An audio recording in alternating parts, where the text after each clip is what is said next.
For the second time in less than 2 weeks, France is reeling from a deadly terror attack. Latest कांड France में हो गया। ये कांड कल हुआ था दोस्तों, और कांड इस प्रकार से हुआ इसमें आईफिल टावर के बगल में एक बंदा आया, वहां पे लोग वहां पे टूरिस्ट थे, उसने रैंडम 2 लोगों को जिनको वो जानता तक नहीं था उसने चाकू से पहले बोला अल्लाहू अकबर बोलने के बाद चाकू से एक बंदा मर गया, 2 बंदे घायल हो गए। दोस्तों फ्रांस के अंदर क्या हो रहा है? फ्रांस के अंदर मैं बहुत सारी रिपोर्टिंग देख रहा था कि एक यंग लड़का था नहल, वो उसको जो है वो पुलिस ने शूट किया। Let's start in France, where 1 person has been killed and 2 others injured, including a British man.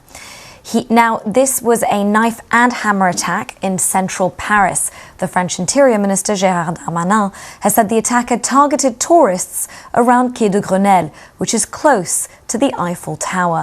France में इस्लामी इंतहापसंदी के नाम पर मुसलमानों के खिलाफ ऑपरेशन जारी। पेरिस में एक मस्जिद को सील कर दिया गया। एक तो मुसलमान है वहाँ पे मिनॉरिटीज, तो वो कोई अपना इतना रिएक्ट शो नहीं कर पाते।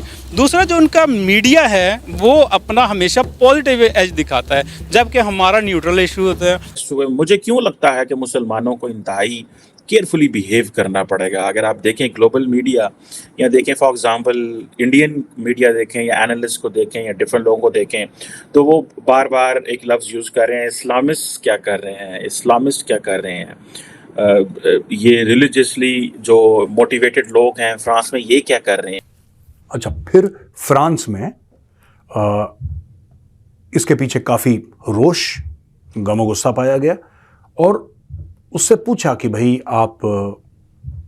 आपने मारा क्यों ऐसे। जय हिंद दोस्तों, ये खबर शायद आप लोगों ने सुनी हो या ना भी सुनी हो। ये खबर इस समय पूरे यूरोप में ट्रेंड कर रही है कि फ्रांस में एक मुस्लिम रिफ्यूजी ने, जो किसी मुस्लिम देश से गया था, आप लोगों को पता है किस मुस्लिम देश से जाते हैं ये रिफ्यूजी, बता नहीं रहा वो शख्स किस देश से आया था, रिफ्यूजी बता रहा है अपने आप को, मुस्लिम रिफ्यूजी बता रहा है बस।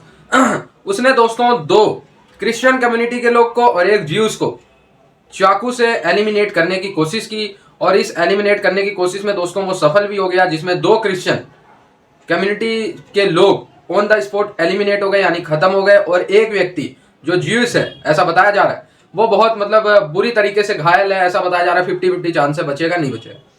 तो दोस्तों ऐसा कुछ सीन है, पूरे के पूरे लिंक मिले हैं कि वो किसी मुस्लिम देश से आया है। अभी वो नाम डिस्क्लोज नहीं कर रहा ताकि उसके देश की बेइज्जती ना हो कि वो किस देश से है। उससे रीजन पूछा गया, आप लोगों ने जैसा सुनना, आर्या सर बता रहे हैं कि रीजन उसने बताया ही नहीं। उसने कहा भाई क्योंकि पूरी दुनिया में इस्लाम में खतरा हो रहा है, अफगानिस्तान में इस्लाम को नुकसान पहुंचाया गया और इधर फिलिस्तीन में इस्लाम को नुकसान पहुंचाया गया, इसलिए हर क्रिश्चियन और ज्यूज को वो अपना दुश्मन मानता है और ऐसे ही हमले करेगा उन पे।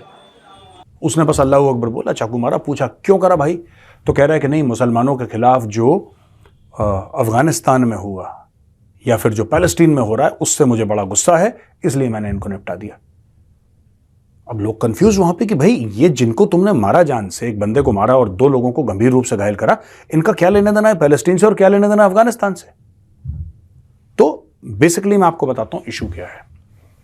ये जो रेडिकल इस्लामिस्ट्स हैं, जो इस तरीके की हरकतें करते हैं, they find every Christian, every Jew guilty of whatever is happened. यानी कि अगर एक ईसाई ने, क्योंकि ये लड़ाई धर्म के लिए हो रही है इसलिए मैं आपको बता रहा हूं, इसलिए मैं ईसाई और यहूदी और मुसलमान ये सब वर्ड्स यूज कर रहा हूं, ठीक है ना, और बड़ी जिम्मेदारी के साथ कर रहा हूं। तो जो रेडिकल्स होते हैं ना, जो एक्सट्रीमिस्ट आइडियोलॉजी के होते हैं, इस्लामिस्ट होते हैं, उनका क्या मामला है कि वो सोचते हैं कि चलो ठीक है, अमेरिका के एक फाइटर पायलट ने, अमेरिका जो हजारों किलोमीटर दूर है यूरोप से, हजारों किलोमीटर दूर, अलग अलग टाइम जोन में है, वहां से अगर एक पायलट जहाज उड़ाता है और अफगानिस्तान पे बम मारता है, आज से 10 साल पहले, 15 साल पहले, या फिर वहां का एक बंदा बम मारता है या ड्रोन मारता है, जो भी है XYZ, उसका बदला मैं किसी रैंडम ईसाई से फ्रांस में ले सकता हूं, 60-70 साल के बुड्ढे का, जो कभी ना कभी अमेरिका गया, ना उसको इंग्लिश आती बोलनी, ना वो कभी अफगानिस्तान, उसका कोई लेना देना नहीं है, पर क्योंकि वो कई दशक पहले एक ईसाई घर में पैदा हुआ था इसलिए वो गिल्टी है। मैं आपको साफ तौर पे बता रहा हूं ये हो क्यों रहा है। मेरी बात आपको कड़वी लगेगी, मेरी बात आपको थोड़ी सी सख्त लगेगी, लेकिन दोस्तों ऐसा है कि हम लोग मेजरली राइट पे या फिर चाणक्य डायलॉग्स या चाणक्य फोरम पे हम लोग हर समय कोशिश करते हैं कि जितना कड़वा बोलें, जितना सच बोलें। हम गलत बोलते हैं तो हमें टोकिए, अगर हमने कभी झूठ बोला है तो हमें टोकिए कि मेजर साहब ये बात आपकी गलत है, ये खबर आपने गलत दी थी, मैं आपके सामने हाथ जोड़ के अपोलोजाइज करूंगा कि भाई मुझसे गलती हो गई।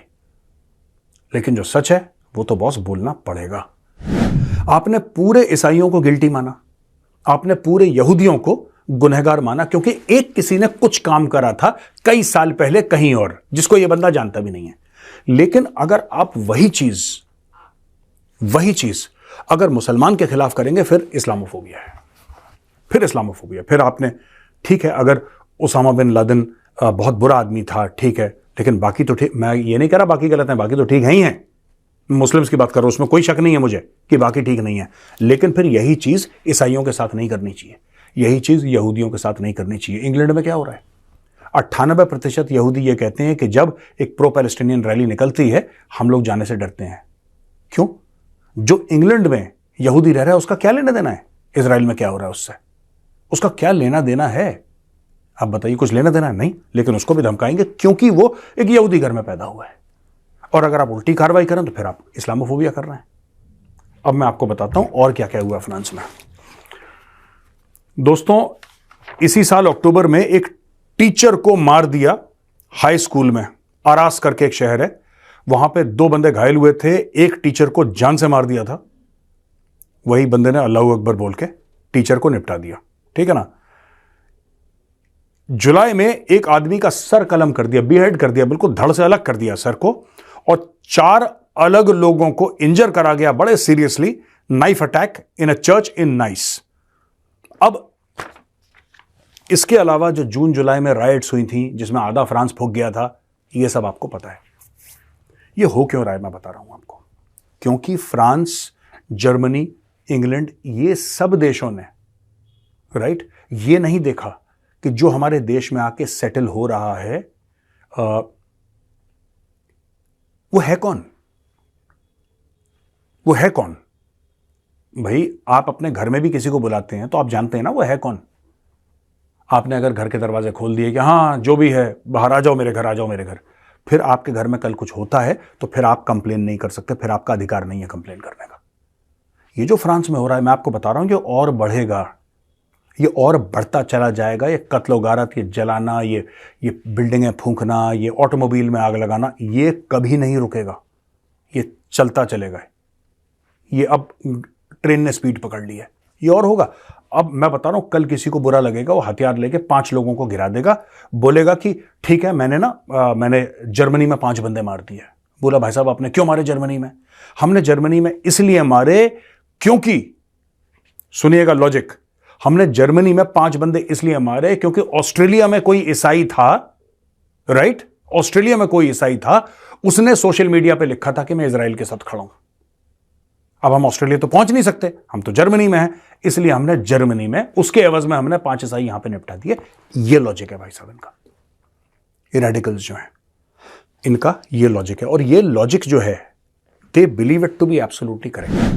दोस्तों, लॉजिक से खतरा इतना नहीं है, पर जब आप लॉजिक पे विश्वास करने लगे, जब आप खुद आपने तथ्य बनाया और खुद आप उस पर भरोसा करते हैं, और आप जैसे कई सारे हैं, कई 100 हैं जो बिलीव करते हैं। क्या बिलीव करते हैं? आपको फिलिस्तीन का बदला लेना है। अच्छा, फिलिस्तीन में बॉम्बिंग कौन कर रहा है? इजराइलीज क्या है? ज्यादातर यहूदी, मैं ये नहीं कह रहा, but majority of them are Jews. कोई एक बंदे ने, तो दोस्तों ये हो चुकी है condition. Islamic radical to be very honest इस दुनिया में इतना फैल चुका है कि कहां कहां जाके, अभी भारत में जो है एक यूपी में कोई हाशमी करके था, उसने जो है कांड किया था ऐसे ही अल्लाहू अकबर का नारा लगा के। इसके बाद फिर पाकिस्तान में अल्लाहू अकबर का नारा लगा के मंदिरें तोड़ी गई, वर्ल्ड हेरिटेज की साइट की मंदिरें तोड़ी गई। इसके बाद फ्रांस में ये वाकया, मतलब अनगिनत वाकया मैं बताने को तैयार हूं। लेकिन ये इस्लामिक रेडिकल का प्रभाव दुनिया में कम नहीं हो रहा। पूरी दुनिया के लोग कहते हैं यार, दुनिया की दूसरी सबसे बड़ी पॉपुलेशन है, जिन देशों में इस्लामिक शासन है वहां पे छोटे धर्म के लोगों की कोई वैल्यू ही नहीं है, वहां इस्लामिक लॉ चलता है। लेकिन दोस्तों, जिन देशों में ये इस्लामिक लोग छोटे तादाद में है, इनकी संख्या छोटी है, वहां पे ये बराबर राइट्स की मांग करने लगते हैं। इसके बाद बराबर राइट्स की मांग करते हैं, ऊपर से ये वाकयात जो हो रहे हैं वो आप लोगों के सामने है। मैं ये नहीं कह रहा प्यार से रहो, मोहब्बत से रहो यार, इसमें क्या मतलब मारपीट वाली बात ही नहीं है। इसमें मारपीट वाली बात कहाँ से आती है। आई होप ये वीडियो आपको अच्छा लगा और जुड़े रहे ऐसे वीडियोस के लिए। तब तक के लिए धन्यवाद।